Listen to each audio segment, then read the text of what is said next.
Students, मैं मोहम्मद नासिर आहिर और आप देख रहे हैं मेरे यूट्यूब चैनल maths.in।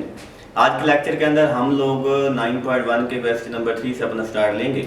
तो फर्स्ट ऑफ ऑल हमारे पास जो क्वेश्चन नंबर 3 है वो लिखता है what is the circular measure of the angle between the hands of a watch at 4 o'clock। कि जब आपकी हाथ की घड़ी के ऊपर वॉच के ऊपर 4 बजते हैं तो कितना एंगल बनता है। तो फर्स्ट ऑफ ऑल अगर मैं यहाँ पर एक वॉच बनाता हूँ, यहाँ पर इसका सेंटर होगा, आपको पता है कि यहाँ पर आपके पास 12 o'clock होता है, यहाँ पर तकरीबन आपके पास 3 o'clock होता है, यहाँ पर होता है 6 और यहाँ पर होता है 9 o'clock। अब उसने कहा है कि जब हमारी घड़ी की सुई के ऊपर 4 बजेंगे तो कितना एंगल बनेगा। तो तकरीबन 4 हमारे पास यहाँ पर बनते हैं, तो हमने ये वाला जो है एंगल मालूम करना है कि ये टोटल एंगल कितना बनेगा, ये हमने मालूम करना है थीटा। तो फर्स्ट ऑफ ऑल हमें पता होना चाहिए कि जो टोटल एंगल होता है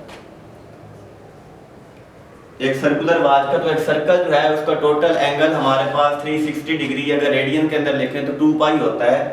तो हम लिखेंगे टोटल एंगल ऑफ वॉच, तो वो हमारे पास आ जाएगा 2 पाई। और इसी तरह आपको पता है कि टोटल आवर्स जो है, टोटल जो घंटे हैं वो एक घड़ी की सुई के ऊपर, एक घड़ी के ऊपर टोटल जो बनते हैं वो 12 घंटे होते हैं। तो आपने लिखना है टोटल आवर्स।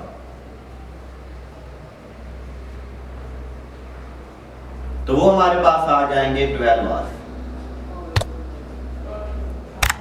अब क्योंकि आप लोगों ने 4 o'clock के लिए एंगल मालूम करना है, तो हम लोग क्या करेंगे, पहले 1 o'clock के लिए एंगल मालूम करेंगे और फिर उस आंसर को जब 4 के साथ मल्टीप्लाई करवाएंगे तो हमारे पास 4 o'clock के लिए जो है वो आंसर आ जाएगा।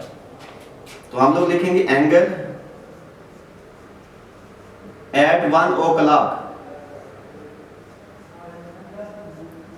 तो वो हमारे पास आएगा 2 पाई ओवर 12। जिस तरह बचपन में आप क्वेश्चन करते थे कि 10 किलोग्राम सेबों की कीमत जो है वो 500 रुपए है फॉर एग्जांपल, तो 20 किलोग्राम की कितनी होगी, 15 किलोग्राम की कितनी होगी, 2 किलोग्राम की कितनी होगी।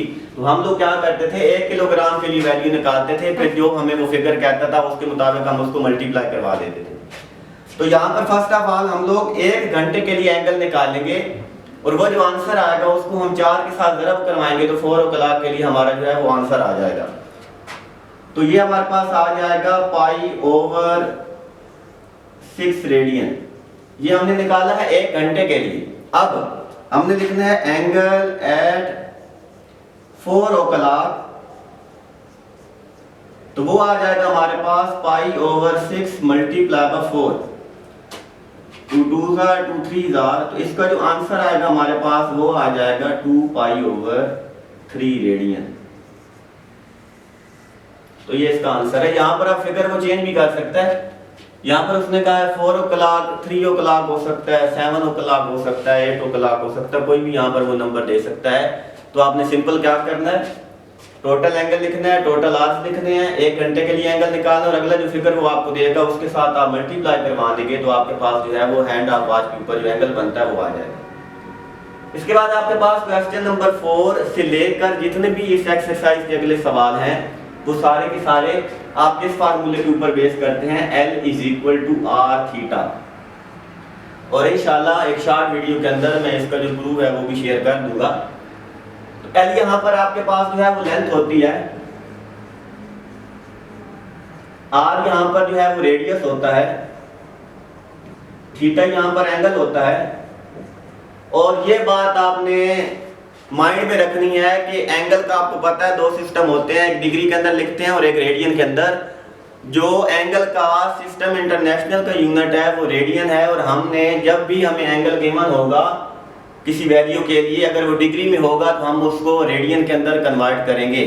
और अगर हमारे पास लेंथ और रेडियस दिया गया होगा तो जो आंसर हम लिखेंगे वो हम हमेशा रेडियन के अंदर लिखेंगे, ना कि हम लोग डिग्री के अंदर लिखेंगे। तो फार्मूला यहाँ पे यूज करते हैं L = R थीटा। यहाँ से हम लोग थीटा को अलग करेंगे तो थीटा हमारे पास आएगा L/R।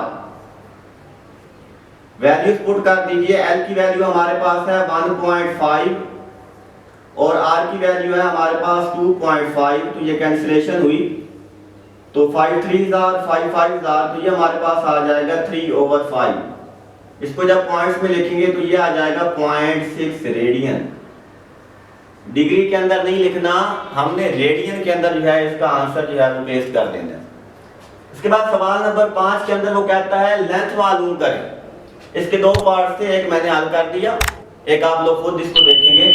दूसरा क्वेश्चन नंबर 5 के अंदर कहता है कि एल मालूम करें, थीटा गिवन है पाई रेडियन, रेडियन के अंदर हमें गिवन है, और अगर रेडियन में नहीं होगा, बार बार बता रहा हूं कि हमने उसको डिग्री के अंदर कन्वर्ट करना है, सॉरी डिग्री से रेडियन के अंदर हमने उसको कन्वर्ट करना है। तो थीटा पाई रेडियन आ गया, हमारे पास ये वैल्यू भी आ गई। अब हम लोग क्या करेंगे, यहाँ पर एल मालूम करना है, तो हमारे पास आ जाएगा L is equal to R theta. तो L is equal to R की वैल्यू आ जाएगी 6, और हमारे पास जो थीटा है उसकी वैल्यू पाई है 22/7 लिख लें, या 3.1416 तकरीबन जो है इसकी वैल्यू होती है वो लिख लें। तो कैलकुलेटर से इसका जो आंसर आएगा वो आएगा 18.86, और ये सेंटीमीटर के अंदर आएगा। जो आपका यूनिट रेडियस का होगा वही हमें हमेशा लेंथ का भी होगा। लेंथ और रेडियस जो है वो हमेशा सेम यूनिट के अंदर लिखे जाते हैं। ये नहीं करना कि यहाँ पर सेंटीमीटर है तो हम कहें कि हमारी जो लेंथ है वो मीटर के अंदर मिलीमीटर या डेसीमीटर या मीटर किलोमीटर के अंदर होगी, नहीं, दोनों के यूनिट हम लोग सेम लिखेंगे। इसके बाद हमारे पास है क्वेश्चन नंबर 6। हमने रेडियस मालूम करना है, लेंथ दी गई है और हमें जो है वो थीटा दिया गया है रेडियन के अंदर। तो फार्मूला होता है हमारे पास L is equal to R theta. तो हम लोगों ने यहाँ पे R मालूम करना है, तो हमारे पास आएगा R is equal to L over theta. L की वैल्यू हमें गिवन है 5 सेंटीमीटर और जो थीटा है वो है 1/2। 2 नीचे डिवाइड हो रहा है, ऊपर आएगा तो मल्टीप्लाई हो जाएगा, तो R हमारे पास जो है वो आ जाएगा 5 × 2, तो R हमारे पास आ जाएगा 10 सेंटीमीटर। इसके बाद क्वेश्चन नंबर 7 के अंदर what is the length of the arc intercepted on the circle of radius 14 centimetre by the arm of the central angle of 45 degree. हमने मालूम क्या करनी है, यहाँ पर लेंथ मालूम करनी है, हमें रेडियस गिवन है और हमें एंगल जो है वो डिग्री के अंदर गिवन है। एल मालूम करेंगे, रेडियस गिवन है हमें वो है 14 सेंटीमीटर और जो थीटा है वो हमें दिया गया है 45 डिग्री। तो L is equal to R theta के लिए आपका थीटा जो है वो हमेशा रेडियन के अंदर होना चाहिए, डिग्री के अंदर नहीं होना चाहिए। तो हम इसको चेंज कर लेते हैं जी रेडियन के अंदर।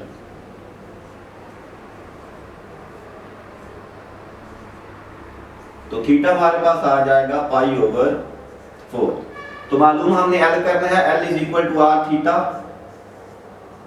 R की वैल्यू है 14, थीटा की वैल्यू है π/4। इसका जब कैलकुलेटर से हम लोग सॉल्यूशन के बाद आंसर निकालेंगे तो हमारे पास आएगा 10.99 सेंटीमीटर, अप्रोक्सीमेट 11 सेंटीमीटर इसका जो है हमारे पास आंसर आएगा। इसके बाद अगले सवाल की स्टेटमेंट मैंने नहीं लिखी, जस्ट मैंने लिख दी। उसने कहा कि फाइंड रेडियस, जो एंगल है वो 1 रेडियन गिवन है और जो लेंथ है वो 35 सेंटीमीटर है। तो रेडियस हमने मालूम करना है, L is equal to R theta. ये पहले जरूर चेक करना है कि आपका थीटा जो है वो हमेशा रेडियन में होना चाहिए, डिग्री में होगा तो कन्वर्ट करेंगे। तो R की वैल्यू जब यहाँ से निकालेंगे तो वो आ जाएगी L over theta. R is equal to L की वैल्यू है 35 और हमारे पास जो थीटा है वो 1 ही गिवन है, तो R की वैल्यू भी हमारे पास आ जाएगी 35 सेंटीमीटर। तो ये था हमारा आज का लेक्चर। इंशाल्लाह मिलते हैं अगले एक फैंटास्टिक लेक्चर के साथ। अल्लाह हाफिज।